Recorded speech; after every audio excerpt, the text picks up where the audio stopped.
say this, of a judge, Mr. Speaker. And the funeral was conducted in a primary school. And those classes were built by CDF, Mr. Speaker. They were not built by county government or built by anybody else. Mr. Speaker, the hatred that they have for members of parliament, Mr. Speaker. Mr. Speaker, when I read the judgment of Mr. Speaker of the court, I was shocked, Mr. Speaker, because in 2013, the same act was subjected to litigation, Mr. Speaker, and at that time they were saying that Parliament is dividing the revenue into three: national government revenue, county government revenue, and the CDF, Mr. Speaker. Subsequently, this House did an amendment and did the division of revenue, where the money was divided between the county governments and the national government, and the CDF was put under the national government, Mr. Speaker. There is no difference between a ministry that is getting an allocation from the national budget of the national government than the CDF, Mr. Speaker.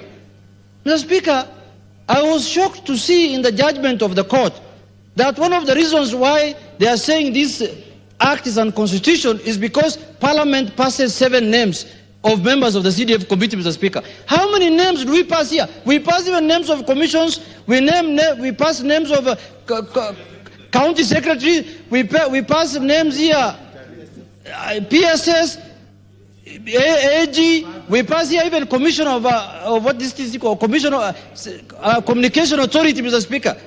Now, what is the problem of passing names here? The other thing that has shocked me about this judgment, Mr. Speaker, is that they are saying the term of the fund manager is for 5 years, which is equivalent to 5 years of being a member of parliament, Mr. Speaker. There are fund managers who have been in office for the last 20 years, Mr. Speaker. I don't know where the judges were reading, they were reading, Mr. Speaker. Whether they read the submissions of our lawyers, Mr. Speaker. Mr. Speaker, I am shocked because the judges behaved as though they live in another country, Mr. Speaker. Recently, there was a burial in my constituency, and I must say this, of a judge, Mr. Speaker.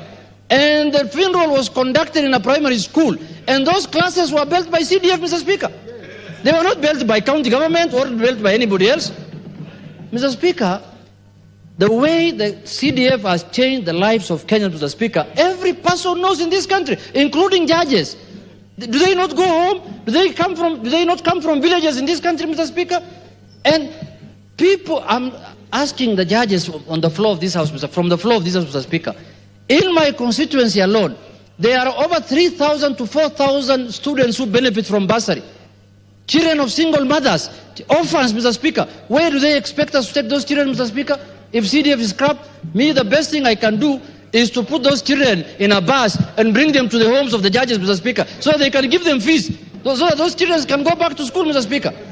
You can't make the lives of Kenyans miserable by just doing a judgment that does not make any sense, Mr. Speaker, according to me. And we are allowed to critique judgment, Mr. Speaker. They had their say, we must have our say here on this floor, Mr. Speaker. Mr. Speaker, I have been a believer, I have been a supporter of the independence of the judiciary, Mr. Speaker. But now I've come to believe that judiciary now is living in an ivory tower, and they must come down from that ivory tower, Mr. Speaker. Mr. Speaker, the problem in this country about the 3 arms of government, the other 2 arms of government, the executive and the legislature, are subjected to accountability through elections after every 5 years. Judges are never accountable to anyone. They are accountable to themselves and to JSC, where majority of the members are judges, Mr. Speaker. And you just wait until you reach 70 or 74 years and you retire. You are not accountable to anybody. How do you want to make the lives of Kenyans so miserable by saying that CDF is not doing anything? Mr. Speaker, CDF is unconstitutional.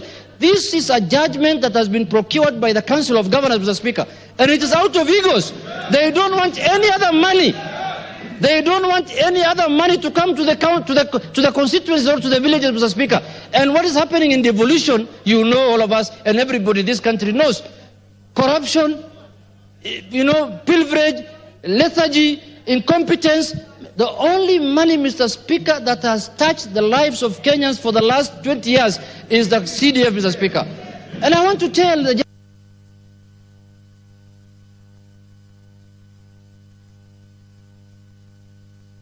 1 minute. Mr. Speaker, The name of the fund is NGCDF, National Government, Mr. Speaker. It's not county government, it's not judiciary fund, it's not parliamentary fund, it's not anybody's fund. It's the national government money that is going to the constituencies so that it can build schools, it can build classes, it can build police station, and they're saying there's duplication of functions. We don't do anything outside what the national government is doing. Security and education are not devolved functions, Mr. Speaker. Counties don't do that. Will education improve if today's CDF is abolished? Mr. Speaker, we are going to appeal this judgment, but we will also do a constitutional amendment. We have the powers even to amend the constitution. The judiciary doesn't have. You can declare the act unconstitutional as many times as you like, but we will make sure CDF remains in this country, Mr. Speaker. I submit. Yes, Kenan. Thank you, Mr.